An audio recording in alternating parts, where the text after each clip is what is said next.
Under the new rules, how would Henry have been affected under the new rules? Well, the impact, if the administration got its way, or if S-290 were to pass, the impact on people in Henry's situation would be really dramatic. And the reason for that is because it would impose an earnings requirement, meaning that someone would have to go back to work, even if they were accused of simple misconduct, which might be something like being late for work one too many times, or something relatively minor. And so for those individuals, it would be an effective bar to getting anything until they went back to work. And of course, if you've gone back to work, you don't have the need for employment benefits anymore. So the earnings requirement is very onerous. Currently, for simple misconduct, typically, if there is a finding of simple misconduct, people have to wait 6 to 12 weeks, depending on the nature of their final determination.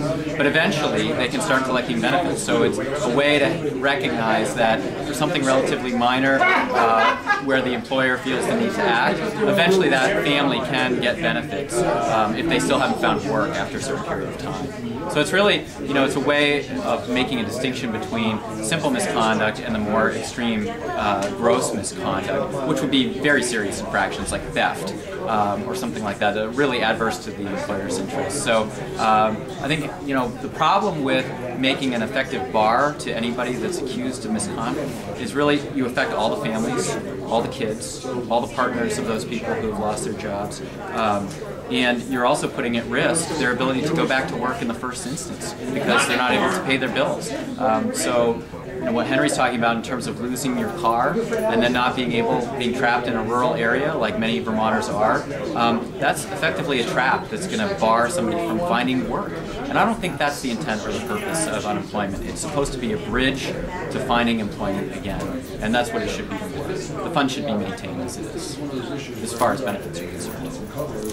And are there other issues that you talked about in the press conference that you think readers should know about that haven't really been addressed? I do. There's a lot of talk about the maximum benefit, but most Vermonters on average get about $300 as the average weekly benefit amount. And what the proposal that the administration and that's contemplated under S-290 would do is look back at the last 4 quarters of work and count all 4 quarters, which is going to, for most people, reduce what their weekly benefit is going to be. Because currently the way that the weekly benefit amount is figured is based on the highest 2 quarters out of the last 4. So that means you're getting the maximum benefit possible based on the highest rate of employment you work. If you had a standard salary or a standard amount that you work for the whole year, you might be unaffected. But for most people, the highest 2 quarters is going to give them the highest benefit, and that's going to allow them to continue, hopefully, to be making payments for rent and electricity and car and so forth. So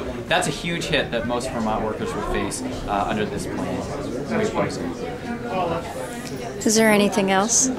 I guess one other piece that people should know about is in this economy, there are a lot of part-time workers who are able to draw a part-time unemployment benefit to supplement their part-time work.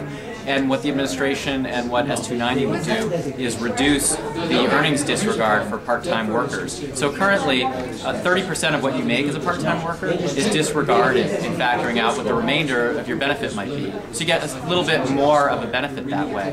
What the administration and what S-290 would do is reduce that to either 20% or 15% as a disregard amount. So that would affect a lot of part-time workers. And if the thinking is that it's going to be real easy for those folks to get full-time employment or put pressure on them to find full-time employment, I challenge people in this economy to find easy jobs out there. It just isn't happening. This is the worst possible time to be taking money out of the pockets of working Vermonters, especially those that are trying to go back to work, part-time workers, and so on.